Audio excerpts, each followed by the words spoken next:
Hello friends, welcome to Med Digi classes.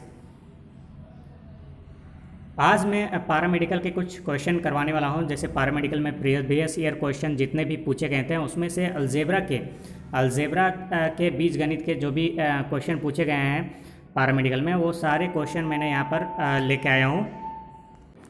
तो जितने भी पॉसिबल क्वेश्चन थे वो मैं सारे अलजेब्रा के लेके आया हूँ। और साथ में मैंने इसके एक और वीडियो बनाने वाला हूँ जिसमें आपके जितने भी प्रीवियस ईयर क्वेश्चन हैं मैथ के, वो पूरा सेट का 2019 के जो भी प्रीवियस ईयर के क्वेश्चन पूछे गए थे मैथ के, वो पूरा मैं करवाने वाला हूँ। सेट ए, सेट बी और सेट सी और डी चारों के करवाने वाला हूँ। तो आप हमारे चैनल में जुड़े रहिए ताकि आपको 16 अक्टूबर से पहले आप सारे क्वेश्चन मैथ के करके जाएं। तो आइए हम क्वेश्चन नंबर 1 देखते हैं कि क्या पूछ रहा है। क्वेश्चन नंबर 1 में बोल रहा है यदि यू 1 to 10 तक दिया हुआ है यू का वैल्यू, और यहाँ पर दिया हुआ है ए का वैल्यू दिया हुआ है 2, 4, 7 और बी का वैल्यू दिया है 3, 4, 6, 8। उसके बाद कहा जा रहा है कि सी का भी वैल्यू, देखिए यहाँ पर ए, बी और सी का वैल्यू 3 तो वैल्यू दिया गया है। तो पूछ रहा है A intersect B bracket union C क्या होगा।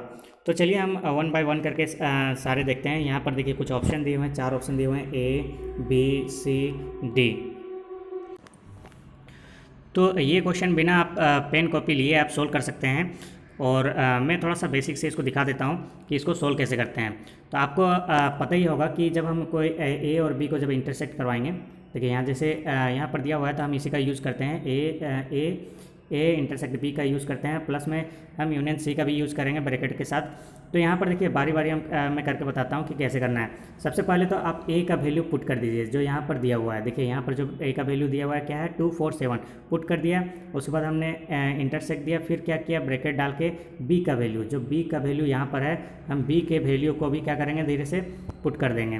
तो बी का वैल्यू आपको देखिए यहाँ से मिल जाएगा, कितना है, 3, 4, 6, 8। तो मैंने पुट कर दिया। उसके बाद 9 सी का भी वैल्यू मैंने यहाँ पर पुट कर दिया। सी जो फार्मूला ऊपर दिया था उसी के हिसाब से मैंने सारे बैठा दिया। तो आपको पता ही होगा कि इंटरसेक्ट में क्या किया जाता है। इंटरसेक्ट में क्या होता है कि हमें वो वैल्यू चूज करना रहता है जो मैच करता है एक से दूसरे से। तो हम यहाँ जो ए का वैल्यू है और यहाँ बी का वैल्यू है, तो दोनों में हम देखेंगे कि क्या मैच कर रहा है। यहाँ 2 है लेकिन यहाँ पर 2 नहीं है, तो हम इसे चूज़ नहीं करेंगे। यहाँ 4 है और यहाँ पर क्या है, 4 है, यानी कि दो मैच कर रहा है, वो वैल्यू हम लिख देंगे, यानी कि यहाँ पर 4 हो जाएगा। तो मैच वाला वैल्यू हमने लिख दिया, यहाँ पर 4 हो जाएगा। उसके बाद यहाँ 7 है और यहाँ पर 7 नहीं है, तो आगे हम नहीं देखेंगे क्योंकि लास्ट यहाँ 7 तक दिया हुआ है। तो और यहाँ पर 7 नहीं है, तो बस हमारा यहाँ से क्या निकल के आएगा, सिर्फ 4 निकल के आएगा। अब यूनियन में देखते हैं कि क्या है। इसमें जब हम क्या किए, 9 और 10 का वैल्यू यहाँ से यहाँ पुट कर दिए। उसके बाद यहाँ पर हम इसमें क्या होता है, जब यूनियन रहता है तो इसमें आपको क्या करना है कि वो वैल्यू हम देखते हैं कि जो वैल्यू दोनों में सेम ना हो, मतलब वो वैल्यू चूज करते हैं जो वैल्यू उसमें मौजूद ना हो। यानी कि अगर डबल वैल्यू है, जैसे कि यहाँ पर अगर 4 और यहाँ पर भी 4 रहता है तो सिंगल 4 लिखते हैं, लेकिन यहाँ पर हम यहाँ पर देखते हैं कि जो वैल्यू मौजूद ना हो। तो यहाँ पर क्या है, यहाँ पर आपका 4 है और यहाँ पर 4 नहीं है, तो और यहाँ पर 10 है आपका और 9 है, तो इधर आपका 9, 10 नहीं है। तो ये सारे वैल्यू क्या करेंगे, हम लोग पुट कर देंगे एक साथ। जो मैच करेगा हम उसे नहीं लिखेंगे। लेकिन इसमें क्या होता है, इंटरसेक्ट में जो वैल्यू मैच होता है, ठीक है, हम वो वैल्यू लिखते हैं। लेकिन यूनियन में क्या होता है, जो वैल्यू मैच नहीं करता है हम वो वैल्यू लिखते हैं। तो यहाँ से 9, 10 और यहाँ से 4 दोनों एक दूसरे से मैच नहीं कर रहा है, तो हम वो वैल्यू लिखेंगे। चलिए क्वेश्चन नंबर 2 देखते हैं। इसका आंसर हो जाएगा आपका। तो फिर यहाँ पर आंसर देख लीजिए, इसका आंसर आया है 4, 9, 10। तो 4, 9, 10 यहाँ पर किस में है, ए में है, और ए ऑप्शन आपका हो जाएगा करेक्ट। क्वेश्चन नंबर 2 देखते हैं। क्वेश्चन नंबर 2 में पूछा जा रहा है कि यदि ए तथा बी दो समूचे इस प्रकार है कि ए इज इक्वल टू 70 दिया हुआ है, n B is equal to 23 दिया हुआ है, और n A union B is equal to 35 दिया है, तथा साथ में दिया हुआ है एन ब्रैकेट में दिया हुआ है ए इंटरसेक्ट बी, तो क्या होगा। तो यहाँ पर इसका एक फॉर्मूला यूज़ होता है जो हम लोग को पता होगा। यहाँ पर 4 ऑप्शन भी दिए हुए हैं, 4 ऑप्शन में से आपको चूज़ करना है। तो चलिए हम थोड़ा सा इसको बना के देखते हैं। जैसे कि यहाँ पर आपको पता ही होगा कि फॉर्मूला क्या होता है। जब इस टाइप से क्वेश्चन रहे तो हम n multiply A union B is equal to n A plus n B minus n A intersect B, ये आपका क्या हो जाता है, ये एक फार्मूला है, तो इसको आप लिख लीजिएगा या एग्ज़ाम से पहले इसको याद कर लीजिएगा। तो अगर इस टाइप में रहे तो हम लोग को क्या करना है, वैल्यू को इसमें डायरेक्ट पुट कर देना है। तो देखिए यहाँ पर हम लोग को क्या नहीं दिया हुआ है, यहाँ से अब हम मैच कराएंगे कि इस फॉर्मूले के हिसाब से हम लोग को क्या क्या है और उस हिसाब से हम लोग वैल्यू पुट करेंगे। यहाँ पर हम देखते हैं कि निकालना क्या है, एन ए इंटरसेक्ट बी, तो हमें एन ए इंटरसेक्ट बी निकालना है। तो देखिए हम लोग को ये निकालना है और हम लोग को एन बी एन ए का वैल्यू दिया हुआ है और इसका भी वैल्यू दिया हुआ है, देखिए यहाँ पर दिया हुआ है। तो ये सारे वैल्यू क्या करेंगे हम लोग बारी बारी पुट कर देंगे। तो सबसे पहले क्या करेंगे हम लोग, जो आपका एन ए बी है उसको क्या करेंगे हम लोग इस साइड ले आएंगे, इक्वल के जब इस साइड लेके आते हैं तो माइनस क्या हो जाता है, प्लस हो जाता है। और जब इसको हम उस साइड लेके जाएंगे तो ये इसमें क्या है, प्लस का साइन है, तो यहाँ जाके क्या हो जाएगा, साइन माइनस का हो जाएगा। उसके बाद बारी बारी हम क्या करेंगे, सारे वैल्यू को पुट कर देंगे। सबसे पहले हमने क्या किया, एन ए का वैल्यू 17 था, 17 पुट किया, एन बी का वैल्यू 23 था और एन ए यूनियन बी का वैल्यू क्या इतना दिया हुआ था, 35। तब इसको क्या करना है, दोनों को जोड़ देना है, ऐड करने के बाद 40 आएगा और -35 से आपको घटा देना है। तो आपका वैल्यू क्या आ जाएगा, 5। तो हम देखते हैं ऊपर वैल्यू 5 किस में है, तो ऑप्शन डी क्या हो जाएगा आपका करेक्ट आंसर होगा। तो आप डायरेक्ट भी इसको कर सकते हैं, जैसे अगर यहाँ पर बिना कॉपी वॉपी चलाए कर सकते थे, क्योंकि अगर आपको फॉर्मूला याद था तो डायरेक्ट आप क्या कर सकते थे, ये दोनों वैल्यू को जोड़ देना था और इसमें से क्या करना था, घटा देना था। तो यहीं से आप डायरेक्ट काट के बना सकते थे। तो आप कोशिश कीजिएगा कि जितना कम आप पेन चलाएंगे उतने ही ज़्यादा चांसेस आपके रहेंगे एग्ज़ाम को निकालने के।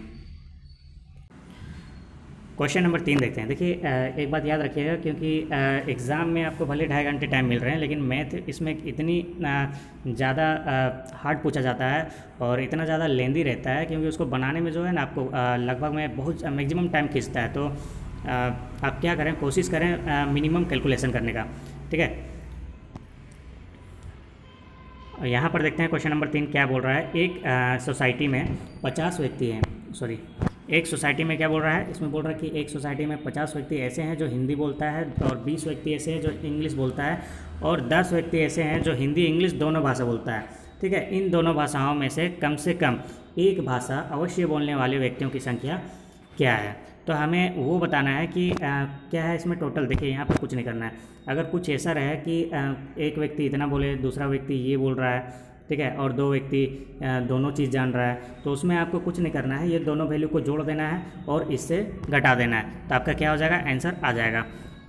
यहाँ पर देखिए, वैसे तो इसका फॉर्मूला होता है इसमें, लेकिन आपको इतना फॉर्मूला याद नहीं रखना है। डायरेक्ट अगर इस टाइप का क्वेश्चन आता है तो आपको कुछ नहीं करना है, 2 वैल्यू दिया हुआ है कि देखिए एक आदमी कितना बोल रहा है। देखिए यहाँ पर एक ग्राफ मैंने बनाया, फिगर बनाया, तो उसके हिसाब से वेन डायग्राम के हिसाब से देख सकते हैं कि 50 लोग ऐसे हैं कि इंग्लिश बोल रहा है, या फिर सॉरी क्या था, 50 लोग ऐसे हैं जो हिंदी बोल रहा है, ठीक है। 50 व्यक्ति ऐसे हैं जो हिंदी बोलता है और 20 व्यक्ति ऐसे हैं जो इंग्लिश बोलता है। लेकिन यही 50 और 20 में से, ठीक है, यानी कि 50 और 20 कितना हुआ है, 70 में से 10 लोग ऐसे हैं जो क्या बोलते हैं, आपके दोनों लैंग्वेज बोलते हैं। तो क्वेश्चन में हम लोग से ये पूछा जाता है कि एक ही भाषा बोलने वाले ऐसे कितने व्यक्ति होंगे। अगर हम 70 में से 10 व्यक्ति को घटा देते हैं तो कितना आ जाएगा, 60। तो 60 आ जाएगा। 60 मतलब ऐसे लोग होंगे, 70 में से 60 तो ऐसे ही होंगे ना जो सिर्फ और सिर्फ एक ही लैंग्वेज आ रहा होगा उन लोग को, ठीक। तो हम लोग को राइट आंसर क्या हो जाएगा, 60 हो जाएगा।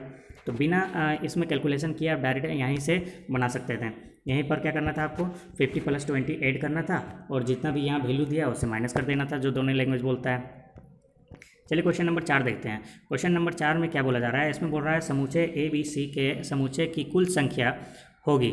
इसमें बोल रहा है कि समुच्चय ABC है जिसमें से उप समुच्चय की कुल संख्या, समुच्चय की संख्या दिया हुआ है तो पूछ रहा है उप समुच्चय की संख्या क्या होगी।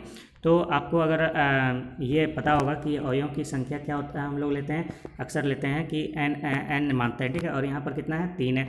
तो यहाँ पर 3 हम देखते हैं अवयव की संख्या कितना है, एलिमेंट्स कितना है। देखिए इंग्लिश में एलिमेंट्स बोलते हैं, तो यहाँ पर कितना एलिमेंट है, 1 2 3। तो यहाँ 3 एलिमेंट है, तो n = कितना हो जाएगा, 3 हो जाएगा। और उप समुच्चय की संख्या अगर तुमको ज्ञात करना है तो उसका फॉर्मूला होता है 2 का पावर n। क्या होता है, 2 का पावर n, यानी कि n हम लोग का 3 है और 2 में क्या करेंगे, उसको पावर बैठा देंगे। तो यहाँ पर क्या हो जाएगा, 2 × 2 यानी 2 दूना 4 4 दूना 8। तो हम लोग का राइट आंसर क्या हो जाएगा, ऑप्शन डी 8।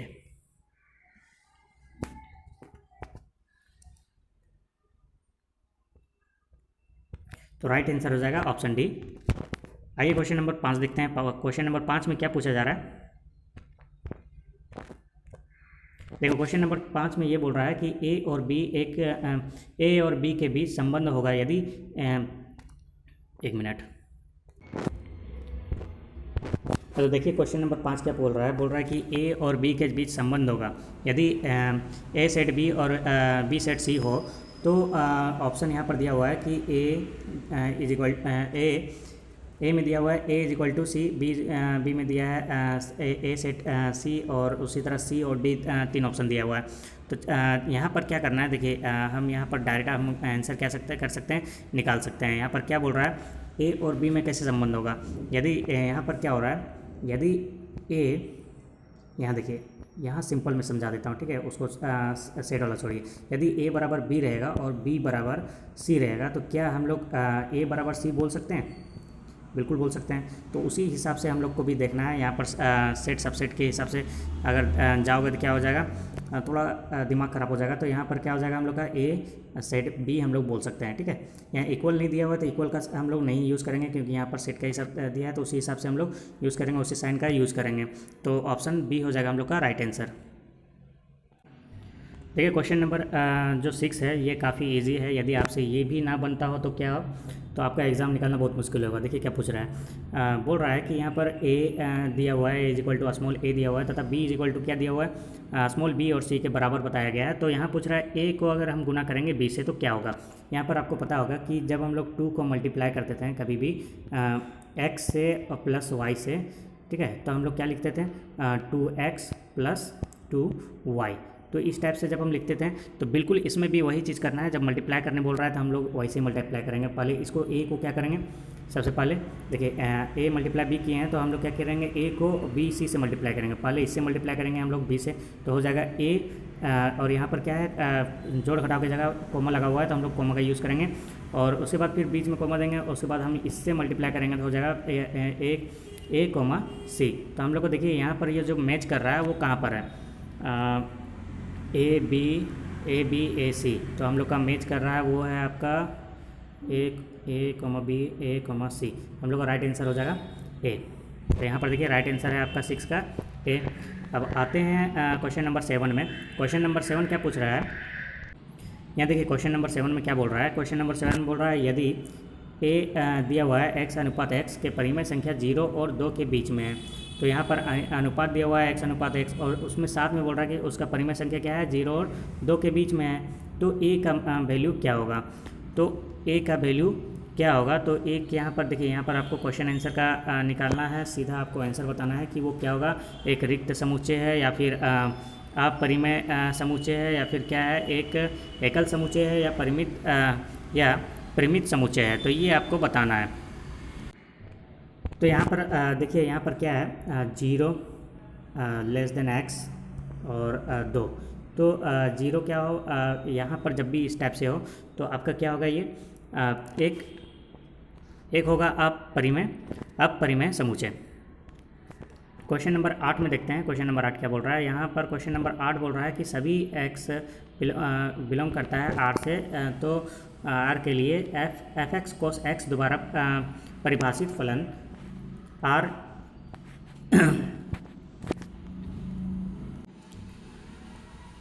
सॉरी, यहाँ पर देखिए क्वेश्चन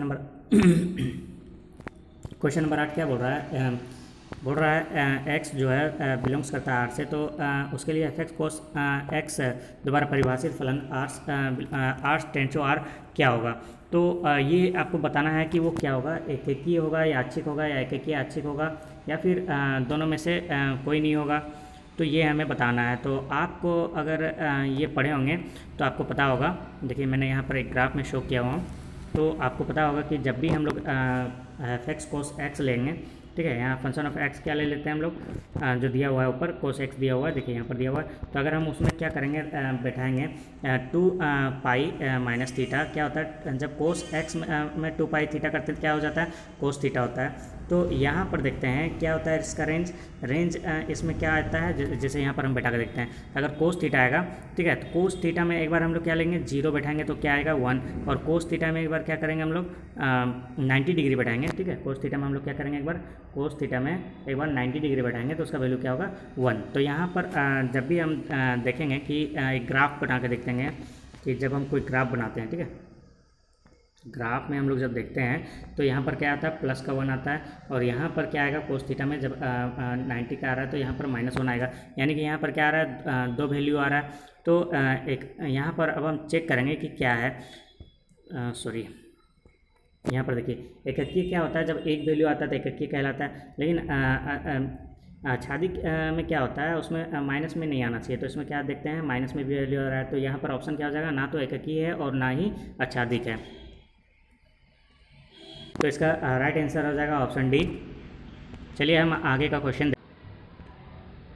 देखिए। क्वेश्चन नंबर 9 क्या है, काफ़ी इजी है। इसमें बोल रहा है निम्नलिखित में से सत्य कथन क्या है। तो यहाँ पर आपको पता होगा कि ये जो है A minus B union C, तो आपको फॉर्मूला पता होगा कि इसमें क्या होता है, जब इस टाइप में रहता है तो आपका क्या हो जाता है, इसमें ये उल्टा हो जाता है, तो ये क्या हो जाएगा, ये गलत हो जाएगा, ये भी फॉर्मूला होता है, ठीक है। इसमें भी क्या है आपका, एक बार यूनियन बी से है फिर सी से है, यानी कि ये भी क्या है, गलत है। और यहाँ पर क्या होता है, इस टाइप का देखेंगे तो ये भी गलत हो जाएगा। इसमें से देखिए ये एक राइट आंसर है, इसमें राइट फॉर्मूला होता है A minus B is equal to A intersect B dash, तो ये आपका फॉर्मूला एक होता है। तो राइट फार्मूला आपका क्या है, इसमें से आपका ये रहा। जब अलजेब्रा पढ़ेंगे, अलजेब्रा का फर्स्ट चैप्टर निकालिएगा, उसमें ये जितने भी फॉर्मूले हैं वो सारे दिए हुए हैं, तो वहाँ से आप करेक्ट देख लीजिएगा कि करेक्ट कौन से फार्मूला है। तो यहाँ से आपको एक ही फार्मूला जो है करेक्ट है, बाकी ये क्या है आपके जो लिखे हुए हैं वो क्या है, गलत टाइप से लिखे हुए हैं। तो इस टाइप में हम जब माइनस वाला करते हैं तो इस टाइप में नहीं आता है। क्वेश्चन नंबर 10 देखते हैं। क्वेश्चन नंबर 10 में क्या बोल रहा है, इसमें बोल रहा है यदि ए इज इक्वल टू सॉरी देखिए यहाँ पर क्वेश्चन नंबर 10 बोल रहा है यदि ए इज इक्वल टू दिया हुआ है 1 2 3 और बी का वैल्यू 2 3 4 तथा सी का वैल्यू दिया है 3 4 5 6, तो ए माइनस बी माइनस सी किसके बराबर होगा, ठीक है।